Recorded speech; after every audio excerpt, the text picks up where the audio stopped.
everyone, let me introduce myself. My name is Lydia Milo Onestinjak from Suga Group School Grade 10D. In this video, I will explain story about the Cheng Ho. Happy watching guys! In this video, saya akan menjelaskan tentang perjalanan Laksamana Cheng Ho. Ekspedisi Laksamana Cheng Ho. Nah, aspek perdagangan merupakan salah satu faktor penyebaran agama Islam di Lampung. Pada saat itu, ada rombongan Tionghoa yang dipimpin Laksamana Cheng Ho berdagang dari Palembang dan menjelajah Waig Tulang Bawang. Islam masuk ke Indonesia pada abad ke-7 Masehi. Saat itu, aspek perdagangan menghubungkan dinasti Tang di Cina, Sriwijaya di Asia Tenggara, dan Bani Umayyah di Asia Barat. Kerajaan Sriwijaya saat itu memiliki hubungan dagang yang baik dengan para pedagang dari Cina, India, Arab, dan Madagaskar. Faktor penyebab hilangnya situs kerajaan di Sumatera adalah karena keluarga kerajaan menjualnya kepada pedagang asing. Situs-situs sejarah sebelum masuknya Islam berbentuk berhala, kemudian disingkirkan karena bertentangan dengan ajaran Islam. Berbeda dengan kerajaan di Pulau Jawa yang masih mempertahankan benda-benda budayanya. Awal abad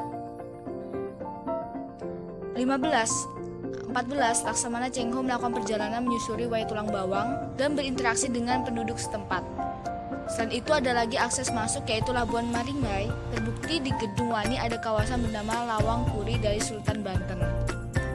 Saat itu Kaisar Yongle memerintahkan Cheng Ho untuk membawa armada besar. Kemudian rombongan berangkat dari Cina ke selatan, pesisir Asia Tenggara dan Nusantara, Jawa dan Sumatera, India, Sri Lanka hingga Afrika. Ukuran armada Kekaisaran Tiongkok disebut sebagai ekspedisi kapal meriam.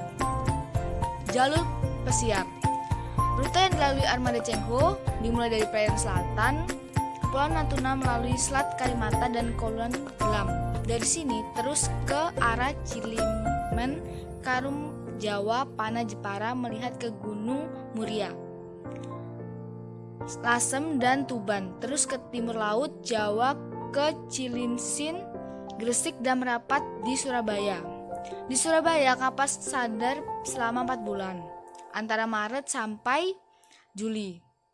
Lanjutan dari Sungai Mas ke Pelabuhan Canggu. Dari Canggu perjalanan menuju kota Majapahit dilanjutkan dengan berjalan kaki.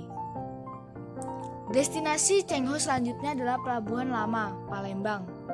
Dengan rute sepanjang pantai utara Jawa mulai dari Demak, Pekalongan, Cirebon, Sunda Kelapa, kemudian menyeberang Selat Sunda ke Lampung. Melewati muara Sungai Tulang Bawang, belayar melintasi Pulau Maspari, Lucipara di pintu masuk selatan, Selat Bangka, lalu sampai di muara Sungai Palembang, tempat berlabuh selama 3 hari.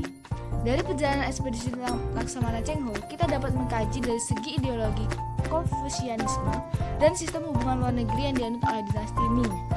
Asas yang dianut adalah tentang stratifikasi masyarakat dan stratifikasi geografi dengan Cina sebagai negara pusat dunia, yaitu hubungan mayor dan minor atau hubungan atasan dan bawahan.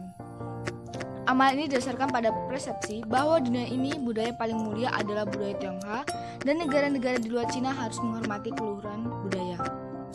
Dalam peristiwa kolonialisme Barat pada pertengahan abad ke-19, Cina adalah salah satu kekuatan militer yang dominan di selatan.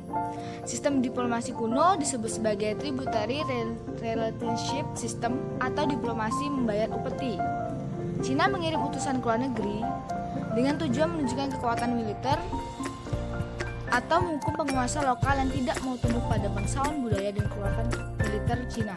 Tujuan pelayaran Cheng Ho, 5 diantaranya singgah di beberapa tempat di Nusantara, merupakan bagian dari diplomasi ini. Sehingga dapat kita simpulkan bahwa 7 pelayaran dilakukan oleh Cheng Ho dapat dikategorikan sebagai pengertian modern sebagai diplomasi budaya.